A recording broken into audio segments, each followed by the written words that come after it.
everybody. My name is Reese Brazel. This is my 1990 Mazda Miata. It's built as a drift car.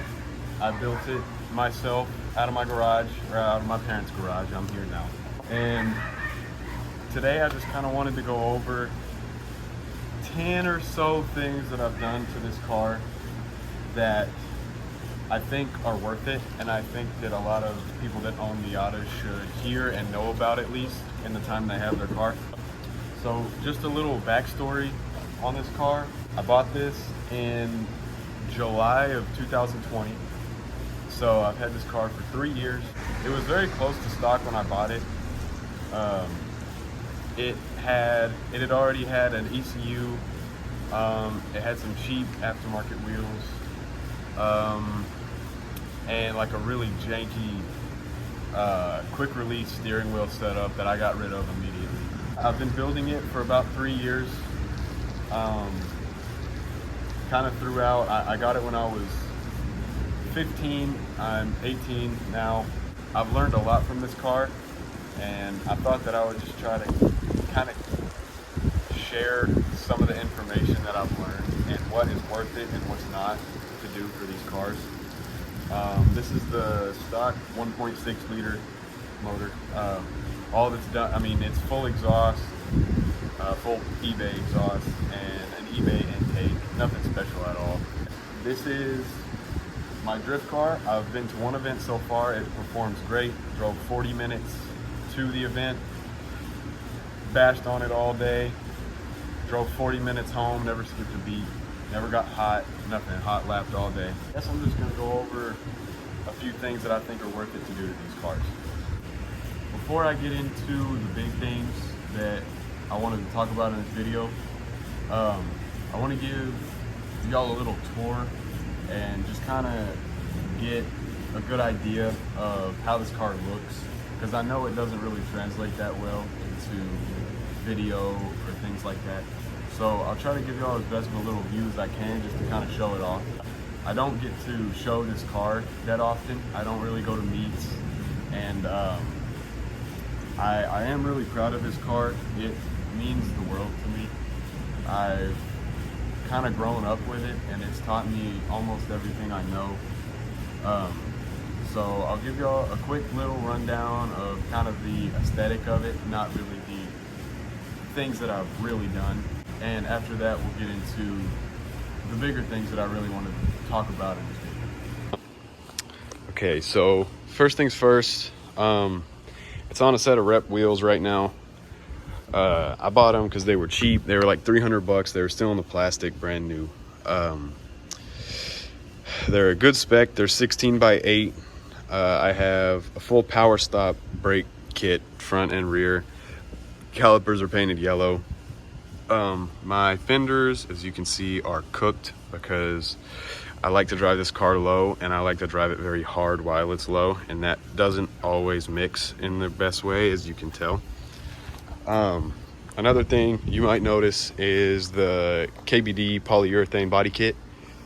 Me and my dad installed this. He is very good at stuff like this, lining things up and knowing how to do things like that. So he helped me a great deal. I appreciate that a lot. The inside is pretty bare bones. It's got a 8-ball shift knob, a AVH, oh man, what is that? 5600 head unit. It's a Pioneer. It's a mixed tracks. It's pretty old. I think it's from like 2000, I want to say 10 era-ish. It's pretty cool. It's pretty early 2000s styled. I got these NRG racing seats, a little style bar that doesn't do anything. I got these seats for like $200 in 2020. Got pink and purple flames on the roof that I did myself out of pinstripe. Right here is where I think my passengers, when they ride along with me in the helmet, when they're in the helmet, are rubbing through the paint because this car is so small. Rep Hitman steering wheel, it's NRG. They are discontinued though, so I guess that gives me some points. The shift boot I made myself out of some extra suede. My friends were doing some Starlight headliners and I just cut some out and made it out of that, little grommet. AC block off plate. This car didn't come with AC, and this was all open before and looked really ugly, so I fixed it. This is a mountain bike cup holder that I put under there and bolted in, and now that works as a pretty good cup holder for what it is. This hardtop came with the car when I bought it. I bought this car for $2,000. It came with this hardtop. As you can see, these are broken, that one's broken. It has garage star brackets. I mean, it's definitely not nice, but it's better than nothing. It keeps the weather out, even though now I have this garage I keep it in. But here's some stickers I've collected. This is from the last event. Tech sticker, Black Cat's garage. Just met him, he's a super cool guy. This one too. Met Adam LZ once, which, I mean, now that's kind of getting outdated. Probably need to take that off. Sunnyside Garage is a little car group that runs out of Odessa, Texas. That's where I used to live. These bullet style mirrors. Oh, wow, that's a good angle. These bullet style mirrors are from a 1966 Mustang. And I kind of retrofitted them onto this because I think they look really cool. Let's see, mono wiper that I did a while ago. All this rubber.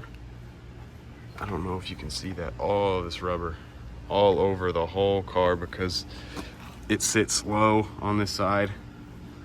It's at a weird angle right now. That's why it's so much lower on this side than the other one. But pretty much burned my fender off. I split my fender at the event.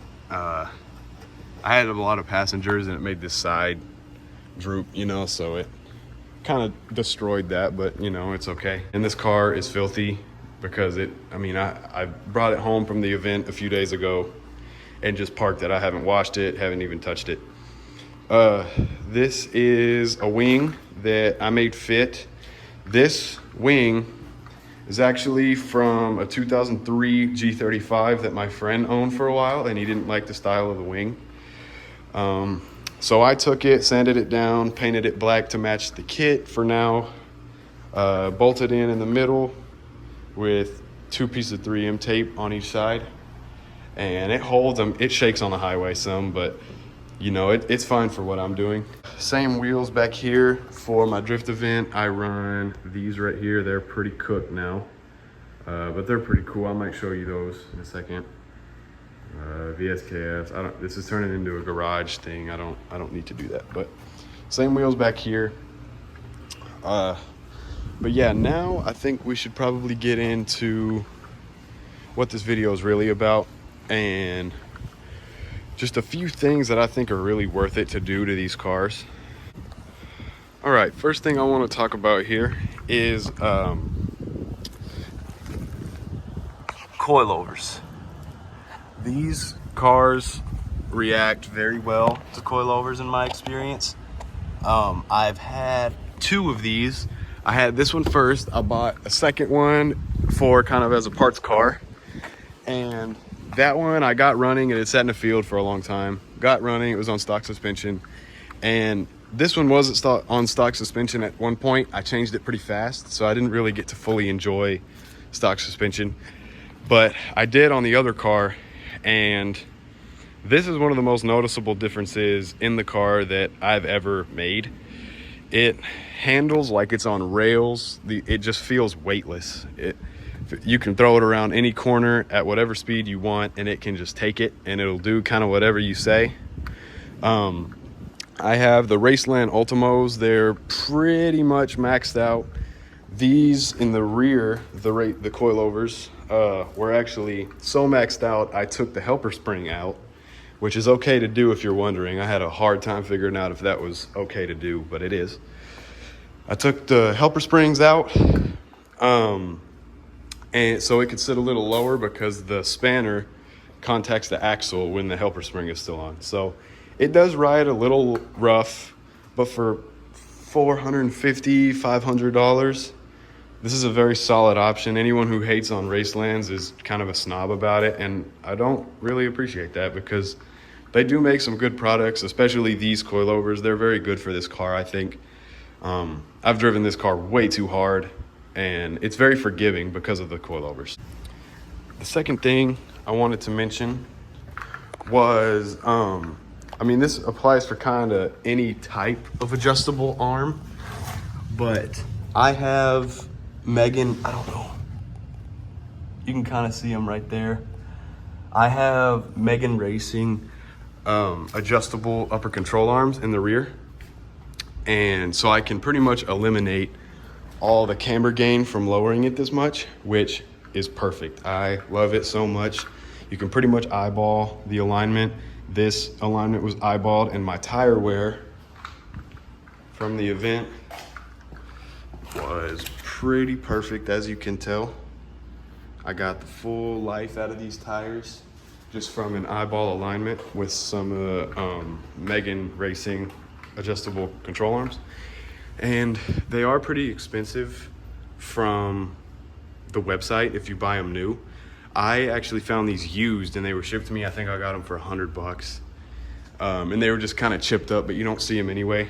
And they work really well still. So if you're trying to eliminate camber in a drift setup or really any setup, just trying to be able to adjust your rear camber and alignment, I would definitely recommend Megan Racing upper adjustable control arms. The third thing I wanted to mention for these cars is something that not a lot of people really talk about, and that is, man, you can't see, oh yeah, you can. The red thing right there. These are adjustable Flying Miata sway bars, and I have it front and rear, and these things help a lot. There's a lot of adjustability. You can kind of get your body roll and anti-squat and anything like that kind of set up exactly how you want it. I'm on, let me think. I'm on the loosest setting up front, so it has a little more roll up front than the rear. This is on the stiffest setting back here. Because this car is so underpowered, in drift, it's kind of hard to keep sideways. So the stiffer you can make the rear, the easier it is to bump tire pressure up and keep it sideways so it doesn't really have any squat to grip anything. So that's a very, very good option for that. Even helps if you don't have coilovers yet. If you are kind of on a budget and you don't really want to do coilovers yet, you might just do some lowering springs. The Flying Miata sway bar is awesome. Both of them are really good. I would definitely recommend those. There's 3 levels of adjustability. There's, you know, the loosest setting, kind of middle of the range, and then there's the hardest, most firm setting, which again is the rear, and then the loosest one is up here. Yeah, would very, very much recommend that to anybody that's trying to get a little more handling performance out of this car, which it's already great. It just enhances that in a very safe way. And it's not a lot of money, so you can't really go wrong. The fourth thing I wanted to mention in this video is something that you would only really need if you're going for like a drifting, sliding application, something like that, which I know not a lot of people like to do with these cars anymore, as Z's are kind of getting less expensive and other better options are getting less expensive. But this is kind of a 2-in-1 here. These Zarek Fab cut and welded knuckles and the extended lower ball joints. This right here is all the camber gain from the extended lower ball joint. I will show how much angle the Zarek Fab kit gives you. I mean, I can't really compare it to stock. I might throw a picture up, but it gives you a decent amount of angle. I think these knuckles were $200 when you give back the core charge. I didn't do that. I kind of missed the opportunity to do so. So I'm out a little more money, but I could probably sell these knuckles. Yeah, I really enjoy them. They're pretty cheap and they already came powder coated, so you don't have to worry about rust really. You just take the old knuckle off, put this one on. I didn't have to buy extended tie rods or anything like that. The one thing I did have to do was get some extended brake lines. That you do need to do because the wheel turns so much more and the brake line connects to that caliper, it's gonna stretch it a lot more. So you have to get some extended brake lines. You can probably see, yeah, you can just see my braided lines in there. And that's really it. I mean, the angle is good. I will crank the wheel both ways right now and show you how it looks. Okay, this isn't the full angle because this car has no power steering. So you turn the wheel and it kind of pulls back a few inches. So this right here is usually about here full angle. That's about what it is. But even this is really good for just like $200 and a cut knuckle. I've been very happy with this setup. I've never really needed more angle with this power level. You kind of try to keep the angle at a minimal anyway, because you don't have that much power to power out of it. Oh man, this side making full contact right now. It was kind of hard to pull the wheel because of that. And this fender is just demolished, but I think the Ackerman is pretty close as well. Like, of course there's a little more, but the Ackerman is set pretty well from the factory, and it kind of amplifies with these knuckles, so I'm pretty happy with it. It's done me justice. It's made my driving better, I believe. Just you know, having that feeling that you can throw this car a little harder than you might think, and it can catch itself. Also, you can kind of see the setup a little better here. These are the Raceland coilovers I was talking about. See, pretty low to the max. These are the Flying Miata sway bar. This right here, this whole piece right here is the knuckle. You can see where it was cut and welded to make that pickup point a little smaller. And yeah, I think that's it for the angle side. This is very good if you have like a drift car or something you like to drive a little harder. But honestly, I would just recommend doing all these bushings anyway. Like, even if you don't put a knuckle on it, all these are polyurethane bushings all throughout the whole thing, and they're cheap, they're comfortable, and they make it handle a lot better. And it's just kind of that peace of mind, you know, driving down the highway, that your steering is firm, nothing's loose in there, and it just makes it feel a little bit more like a race car. The next thing that I would definitely recommend is something that might, you know, spark a little bit of controversy, but I fully believe in this. An aftermarket steering wheel, which I know sounds crazy. It doesn't really affect performance at all or anything, but just the feel you get while driving a car like this is very important.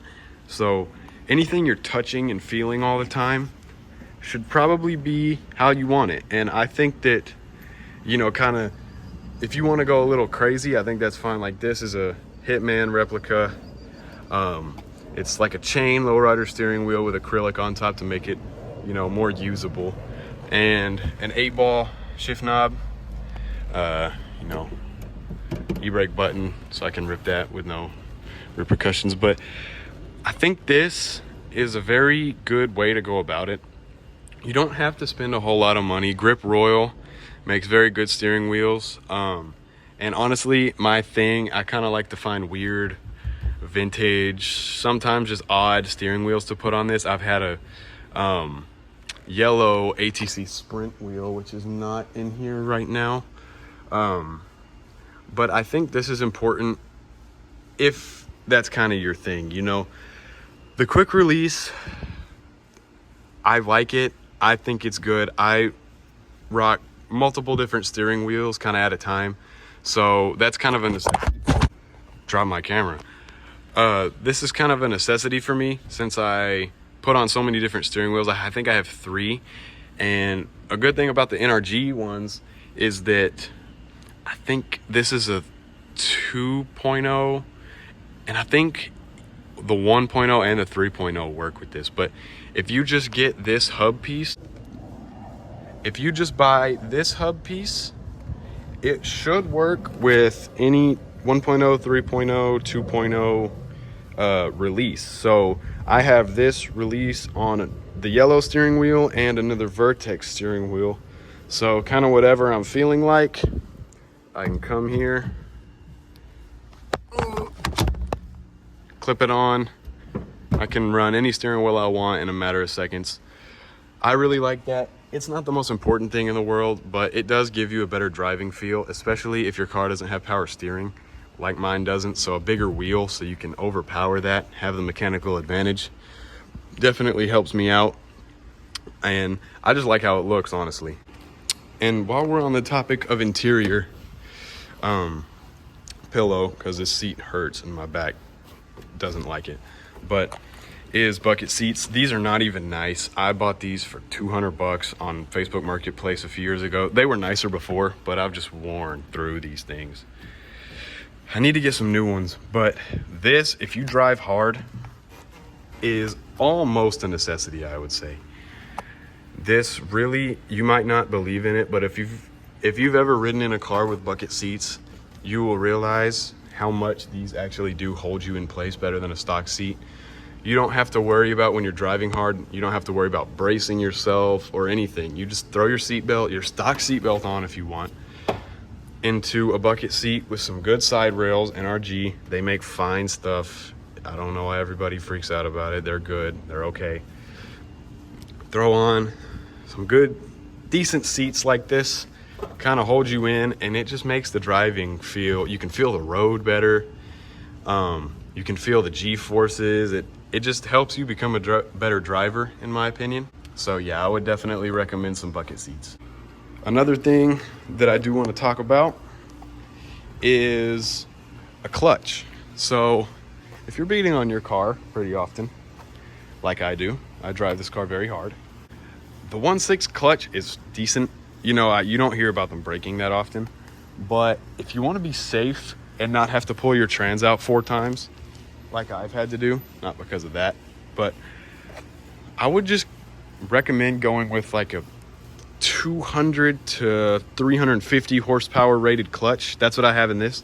This car probably puts out a whopping 110 horsepower, but an overpowered clutch like that makes the car kind of feel indestructible. You can pound the clutch as much as you want. You can dump it at every stoplight and it just takes it. No big deal. You can throw anything you want at this car and it just does it, no problem. Drift event full day, never got hot. Clutch never started to slip, nothing like that. I beat it up so bad. I would kick this clutch kick transitions every single corner. I mean, it just took it. And I'm super happy that I did that. The rear main seal was leaking when I got the car, so I pulled the transmission and I just went ahead and did a clutch and flywheel. The only thing I would change about this is I would get just another factory flywheel. I put a lightweight flywheel in this and it makes your clutch kicks not as prominent. It makes them not work as well. You can rev it faster, but when you actually dump the clutch, there's not as much weight behind it and as much torque. So it doesn't put as much to the rear wheels, but you know, it works for what it is. It's not a super high power car. It doesn't really matter that much, but I would do that if I had to do it again. All right, so we're getting down to the last final kind of bigger things that I'm really proud of with this car, and I think maybe the biggest difference so far. So I've had this car for a while and its intention was to always be a drift car. You know, sometimes I'm more motivated than others and sometimes I want to go a different direction with this, but ultimately drift car, right?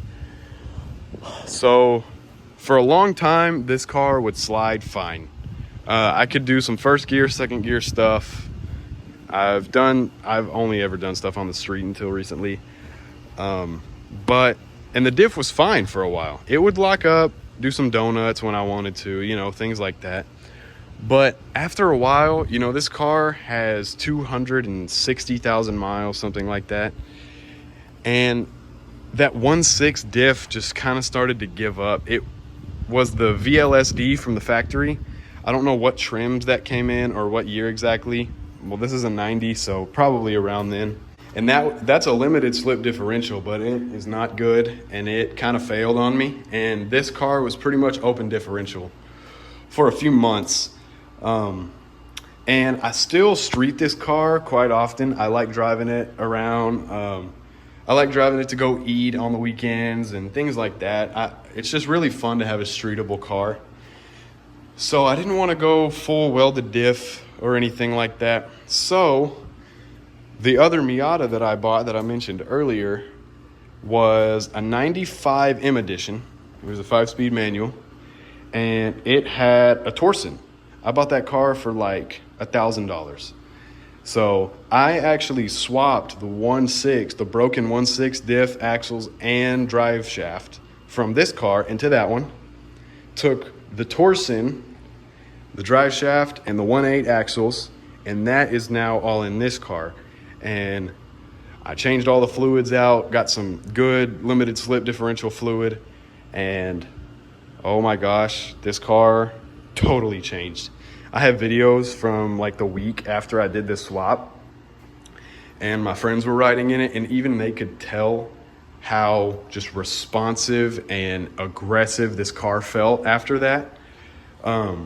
It just is maybe the best thing you can do for a 1.6 if it doesn't have a limited slip or a welded diff already. Obviously, a welded diff would be better for drifting, but I still street this car, and I don't want to be chirping into a parking lot.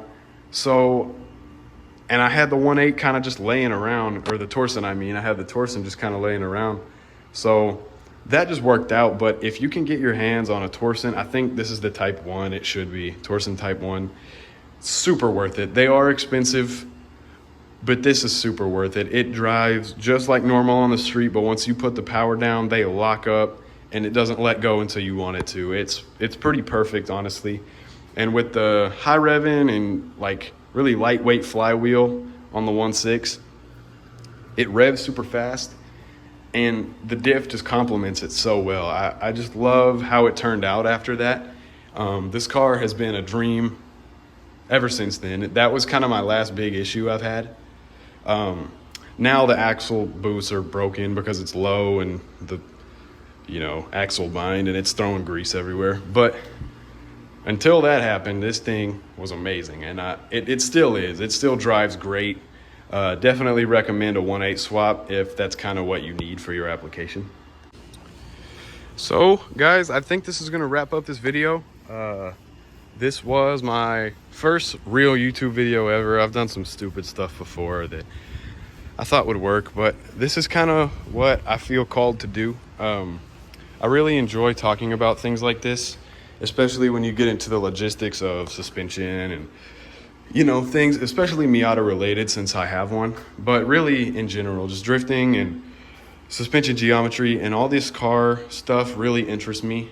I know everybody says this, but I would really like some feedback to know if there's anything else y'all would like to see with this car or anything of the sort. I know I mentioned a garage tour earlier. There's really not much here, but I would gladly do one for an 18-year-old guy that, has to maintain a drift car and a daily and some things like that. I think it could end up being interesting. The thought of that definitely excites me. But yeah, if you have any questions, feel free to ask them, leave anything. I hope you enjoyed this, and if you want to see more, please let me know, because I would love to do it. I appreciate everybody who watched this all the way through, or even if you didn't. Thank you guys for everything. I will see y'all the next time.